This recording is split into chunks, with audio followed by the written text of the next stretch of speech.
ओम नमो भगवते वासुदेवाय। जय श्री कृष्ण। राधे राधे। आप सभी का स्वागत है प्रभु शरण 78 में।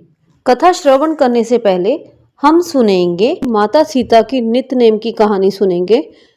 माता सीता की ये रोचक लोक कथा आपके धन के भंडार भर देगी।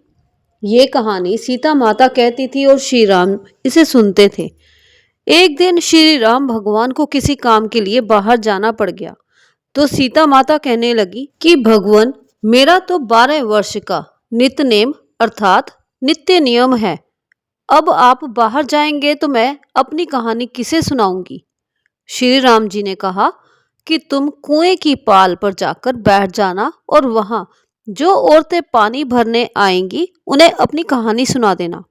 सीता माता कुएं की पाल पर जाकर बैठ जाती हैं। एक स्त्री आई। उसने रेशम की जरी की साड़ी पहन रखी थी और सोने का घड़ा ले रखा था। सीता माता उसे देख कहती है कि बहन, मेरा 12 वर्ष का नित्य-नेम सुन लो। पर वह स्त्री बोली कि मैं तुम्हारा नित्य-नेम सुनूंगी तो मुझे घर जाने में देर हो जाएगी और मेरी सास मुझसे लड़ेगी। उसने कहानी नहीं सुनी और चली गई। उसकी रेशम जरी की साड़ी फट गई। सोने का घड़ा मिट्टी के घड़े में बदल गया। सास ने देखा तो पूछा कि ये किसका दोष अपने सिर लेकर आ गई है तू। बहू ने कहा कि कुएं पर एक औरत बैठी थी। उसने कहानी सुनने के लिए कहा, लेकिन मैंने सुनी नहीं, जिसका ये फल मिला।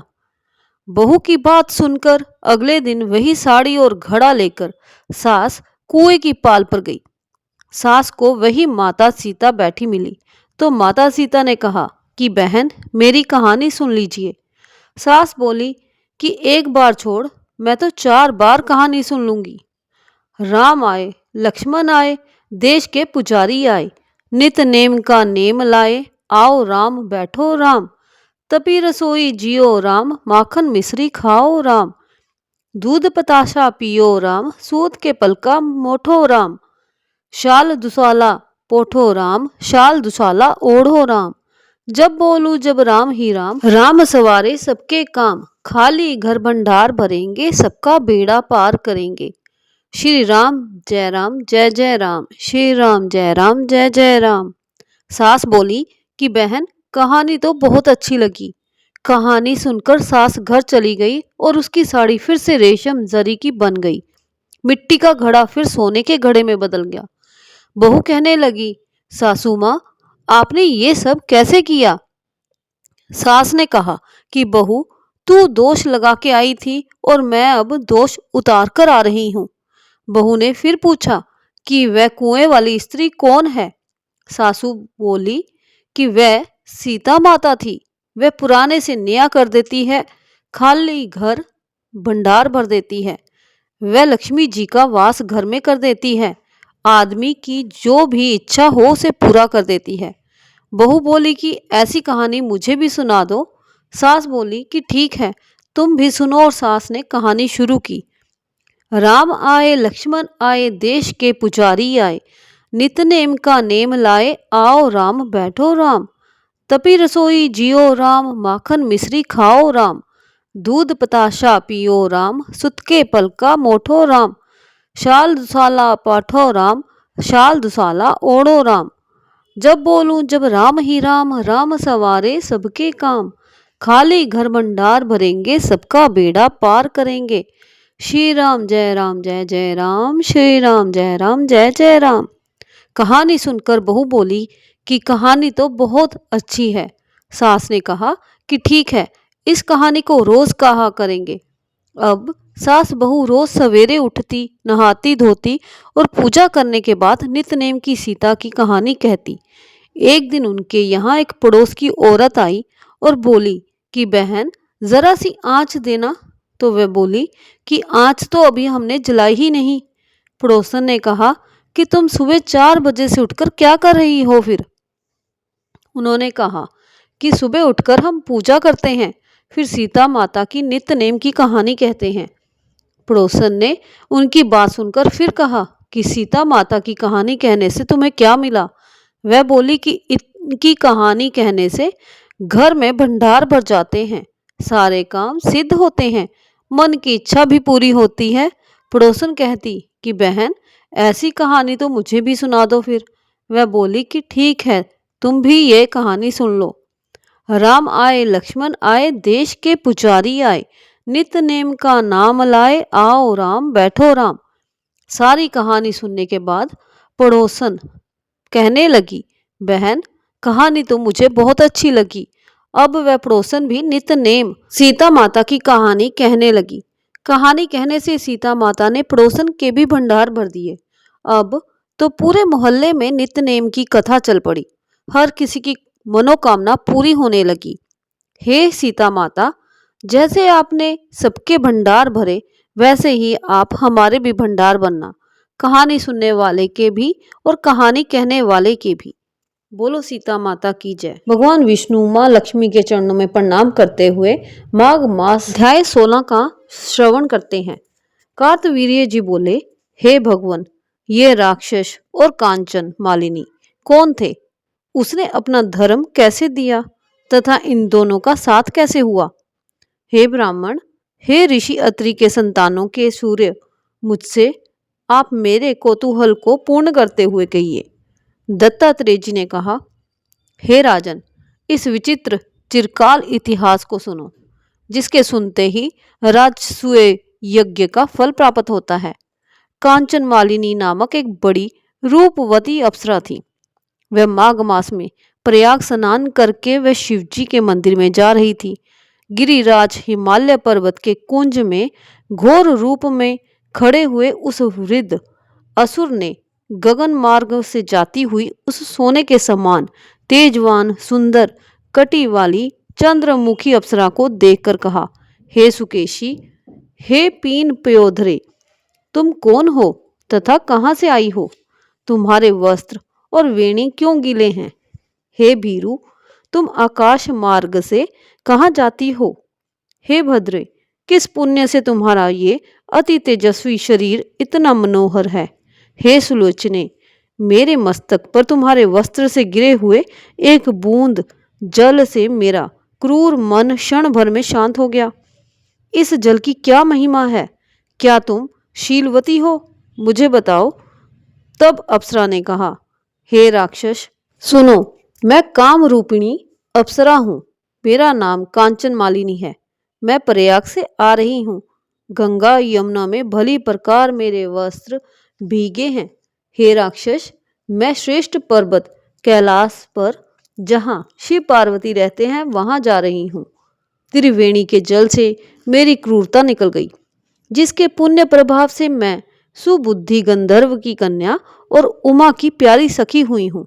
ब्रह्मा जी ने मुझसे जो कहा था वह चकित करने वाला मेरा उदाहरण सुनो। मैं कलिंग देश के राजा की वेश्या रूप और लावण्य से पूर्ण दूसरी युवतियों में शिरोमणि थी, इसलिए मुझ पर सारा नगर मोहित था। अमूल्य वस्त्र, गहने, धन और पोशाक मैंने प्राप्त किए। मेरे पास सुवर्ण की कमी न थी। काम पीड़ित युवा पुरुष मेरे चरणों की सेवा करते थे। कई कामी लोग आपस में स्पर्धा करके मृत्यु को प्राप्त हो गए।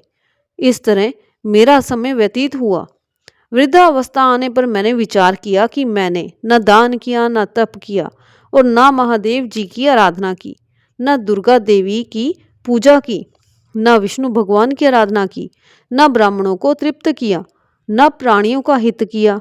हे राक्षस, मैंने बहुत से पाप किए थे, इससे मेरा मन दुखी था।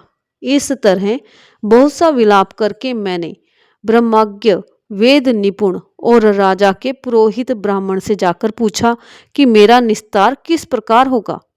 मुझ दीन पापिनी को पाप रूपी कीचड़ से उबारिए।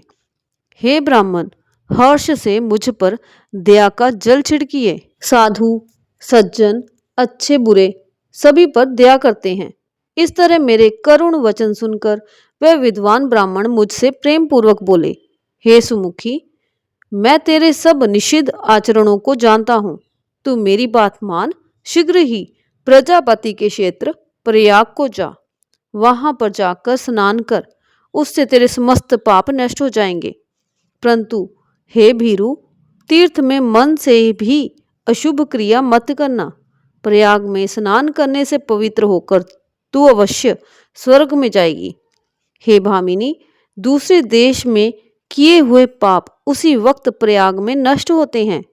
हे भीरु, सुन, पुराने समय में गौतम मुनि की स्त्री को देखकर इंद्र काम के वशीभूत हुआ और अपने काम को छिपाते हुए उसके पास गया। इस पाप के फल से तथा वहां जाने से इंद्र का शरीर अत्यंत लज्जापूर्ण और कुरूप हो गया। उसके पति के शाप से इंद्र के शरीर में हजारों भग चिन्ह हो गए। तब मुंह नीचा करके देवराज इंद्र मेरु पर्वत के शिखर पर 100 योजन लंबे स्वच्छ जल में भरे हुए सरोवर पर जाकर सुवर्ण कमल से भरे हुए कोटर में घुस गया। वहां बैठकर अपने को तथा कामदेव को धिक्कारने लगा। काम के पाप से निंदित होकर सब मनुष्य नरक में जाते हैं। आयुष्य, कीर्ति, धर्म, यश और धैर्य को नष्ट करने वाले सदैव दुराचारी कामदेव को धिक्कार है। ये विपत्ति का उचित स्थान है। देह में स्थित दुख से दमन करने योग्य शत्रु, असंतुष्ट तथा सदैव अकल्याण करने वाला पद्म से विलीन हुए स्थान में इंद्र इस तरह कह रहे थे। हे भीरु, इंद्र के बिना देवलोक शोभा नहीं देता। तब देवता, गंधर्व, किन्नर, लोकपाल, इंद्राणी के साथ जाकर गुरु बृहस्पति से पूछने लगे, हे भगवान, हम नहीं जानते कि इंद्र कहाँ गए, उनको कहाँ देखें। देवगण युक्त उनके बिना स्वर्ग की सुंदरता नहीं। ऐसा उपाय सोचिए जिससे स्वर्ग लोक पुनः शोभित होवे और स्नात हो जावे। अब देर नहीं करनी चाहिए। इन लोगों का ऐसा वचन सुनकर बृहस्पति जी बोले, अपने अपराध की लज्जा से वह जहां स्थित है मैं जानता हूं। इंद्र बिना विचारे कार्य करने का फल भोग रहा है। नीति को छोड़ने से भयंकर फल प्राप्त होता है। अरे, राज्य के मध्य से उन्मत्त कृत्य तथा अकृत्य का विचार ना करें। भाग्य से नष्ट बुद्धि होकर लोग मूर्खता के काम करते हैं, जिसके अपराध से इस लोक तथा परलोक के पुण्य नष्ट हो जाते हैं। जहां पर इंद्र था वहां पर सब मनुष्य गुरु बृहस्पति को लेकर चले। उस बड़े सरोवर पर इंद्र को देखकर उनको मुग्ध करने लगे, जिससे ज्ञान होने पर और गुरु बृहस्पति के समझाने पर कमल कलियों से इंद्र निकले। वह मुख कलीन कुरूप थे, उनकी आंखें लज्जा से बंद थी। इंद्र ने गुरु बृहस्पति के चरण पकड़कर कहा, हे गुरुदेव, इस पाप से मेरा उद्धार होने का उपाय कहिए। इंद्र के वचन सुनकर बृहस्पति ने कहा, प्रयाग में स्नान करते ही तुम पाप से छूट जाओगे। हे इंद्र, चलो, तुमको लेकर हम लोग वहां चले। तब पुरोहित को साथ लेकर इंद्र वहां गए और प्रयाग तीर्थ में स्नान करके शीघ्र ही पापों से छूट गए। तब बृहस्पति ने मुग्ध होकर उनको वरदान दिया, हे इंद्र, हमारे प्रसाद से शीघ्र पापों से निर्मुक्त होकर तेरे शरीर के 1000 योनि के चिन्ह 1000 नेत्र हो जावें।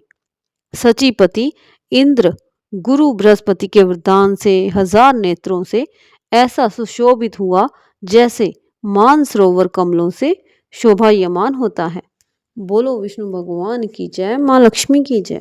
माघ मास महात्म्य कथा अध्याय 16वां संपूर्णम।